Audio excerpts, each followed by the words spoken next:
Fresh na kami, oh. Good girl na yan eh. Bango-bango na ulit ng baby ko na yan eh.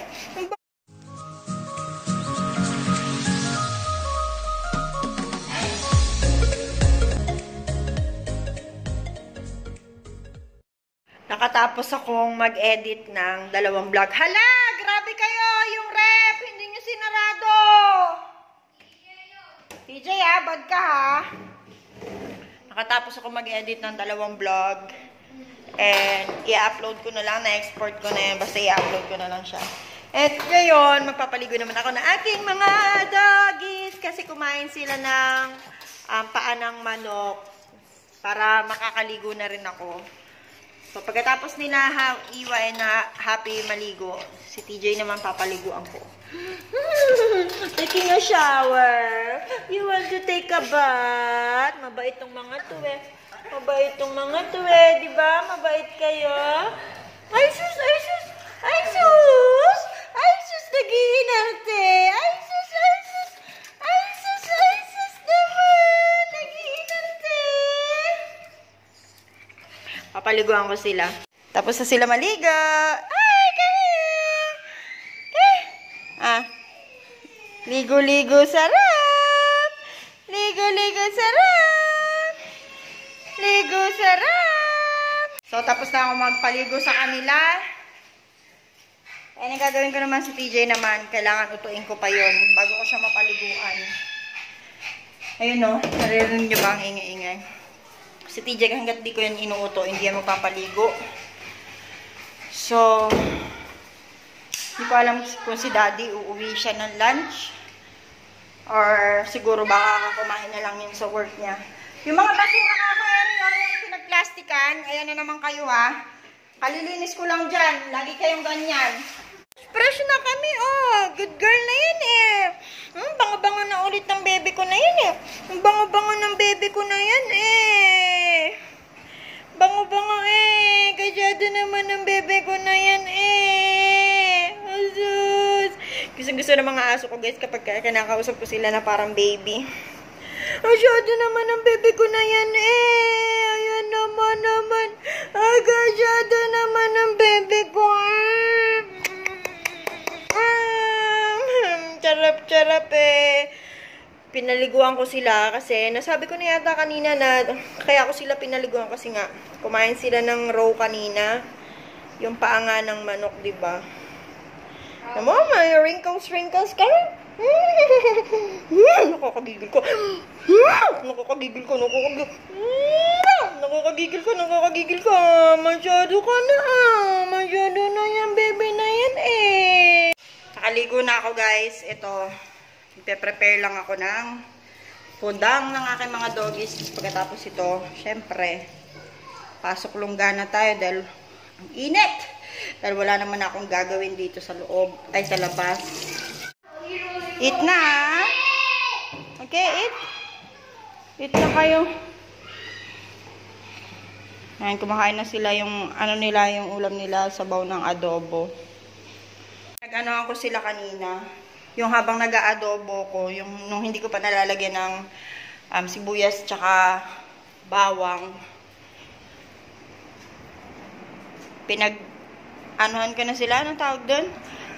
Yung pinag-separate ko na sila para yung katas lang ng manok, tapos ng suka, tsaka toyo, yung makakain nila kasi toxic sa aso yung bawang at tsaka sibuyas. Pwede silang magkaroon ng kidney problem doon. Nga pala guys, puro chika ako no. Hayaan nyo na ako na puro ganun. Wala naman kasi akong ibang maisha-share sa inyo. Ay! Nako, si Iwa talaga. Nasira na naman yung lighter. Mahilig din ba magngalot ng lighter yung mga doggies nyo? Yung mga aso ko, mahilig. Ay, hindi naman mga. Si Iwa lang. Pero si Happy hindi naman. So anyways, yung sasabihin ko nga pala kanina. Nakita ko sa sa news kanina. Yung couple, ikinasal sila sa Maldives, tapos nalunod. Ngayon, patay na sila, tapos, yung family, asag nyo doon, yung family nang hihingi ng donations, na I think around million din yata yung hinihingi nila kasi para may uwi yung bangkay sa Pilipinas. Kasi dalawa sila mag-asawa, 'di ba? So, ang mahal din pala kapag mag-uwi ng bangkay sa sa Pilipinas, ano? Ay, yung pinag-inuman nyo na soya. Sige. Tapos, ayun, 650,000 din yung isang body para maiuwi sa Pilipinas. So, nakakalungkot, kasi biruin nyo, ikinasal sila, tapos, ngayon, anong nangyari, diba? Namatay din sila. So, alam nyo na rin ba yung about sa balita na yun? Nakakalungkot lang, Tsaka, totoo rin pala yung talagang salita na, yung kasabihan na kapag oras mo na. Tsaka yung buhay ng tao, hindi mo masasabi kung hanggang kailan lang. Kaya, habang nabubuhay tayo, enjoy natin, alisin natin yung pagiging bitter sa buhay natin. Just love lang araw-araw, kagaya nga nung song, 'di ba, na nireact ko dati. Ayun. So ayun, nakakasad lang, So ayun, kaya sa family ng mga namatayan, condolence, and ayun, nakakalungkot man, mahirap man tanggapin, pero wala siguro yun talaga yung destiny nila. Eto guys, dumating yung order ko ngayon. Ano lang naman to juice para sa vape. Online na ako bumibili, hindi na sa paa talaga ginamit no. Ang hirap mag-vlog ng isa lang ang kamay. So, ayan. Ayan. Isa lang naman to. And ano kaya to? Sticker, I think. Ay, hindi siya sticker. So, ano to? Oh, may return form na rin sila. Ilang beses na rin ako bumibili sa na to. Sa shop na to. Ano yan, sticker? Hindi siya sticker, diba? So, ayan. Hindi ko napapakita yung invoice. So, ayan. Nabuksan ko na siya. And, ayun. Nag-leak na naman siya kasi hindi siya talaga yung naka-sealed open yung bottle niya. Ewan ko kung ba't ganito.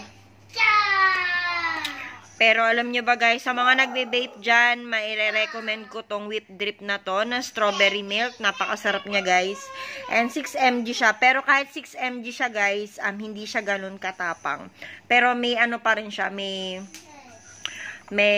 heat pa rin siya na may init pa rin kayong mararamdaman or hagod sa lalamunan nyo kapag tinry nyo to. So, try nyo to guys sa mga nagbe-vape dyan.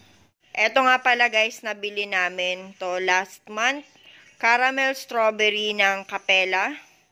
Diyos ko, ang ganda ng packaging niya guys, pero alam nyo ba, lasang Diablo. Hindi nyo siya kayang i-vape or basta hindi nyo kakayanin kasi super tapang, pero 6 mg lang to guys. Pero napakatapang niya, promise. So, ang PG nito is 30 and then yung VG niya 70. Ayun. Meron pa to Halos hindi ko nagamit. Ayan Ang mahal-mahal pa naman. Halos puno pa to. Kaya ayun, display na lang dito. Hindi ko naman siya nagamit. Sayang lang. Huwag daw ako maingay, sabi ni TJ, kasi natutulog daw yung Ninja Turtle niya. Kinumutan niya pa talaga,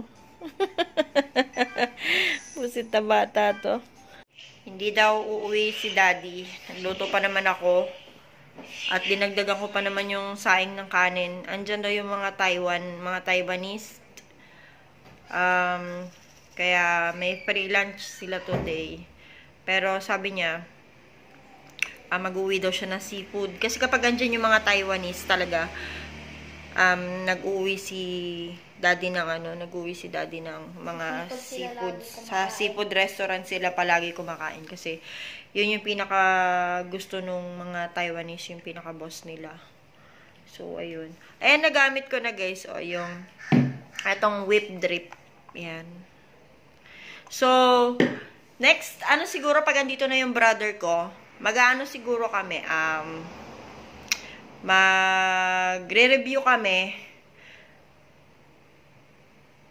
magre-review kami ng, kunyari, yung bawat brand ng juice ng e-juice ng vape. Magre-review kami nun, magte-taste test kami. Ganyan. Kunyari, sa isang brand may 7 flavors sila. Ipipurchase namin yun, tapos, titikman namin, tapos sasabihin namin kung maganda ba yung ganyan. So, comment down below ulit kung gusto nyong maging ganon kapag andito na yung brother ko. And, maano kasi yun sabi niya, siya na rin daw yung magsiset up, magbibuild ng coil. So, ayan, makakatipid na ako, diba? Kasi, nagpapapalit pa ako sa vape shop ng coil, ganon. So, nagbabayad pa ako ng mga RM5 para sa pagpapapalit ng coil. Ayun. So, puputulin ko na ulit yung vlog dito, guys. Matutulog muna kami. Siguro bukas na lang ako ulit magbablog. And marami-rami na rin naman ako na-i-vlog today. Tapos, nakapag-edit ako ng 2 vlog. Na-export ko na to be ready for upload na lang siya. So, ayun guys. Thank you so much for watching. Kung hindi pa kayo nakapag-subscribe sa channel namin, please do subscribe. And like nyo na rin, share nyo na rin para naman mapanood ng iba. So, ayun guys. Kita-kits tayo sa next video ko. Bye!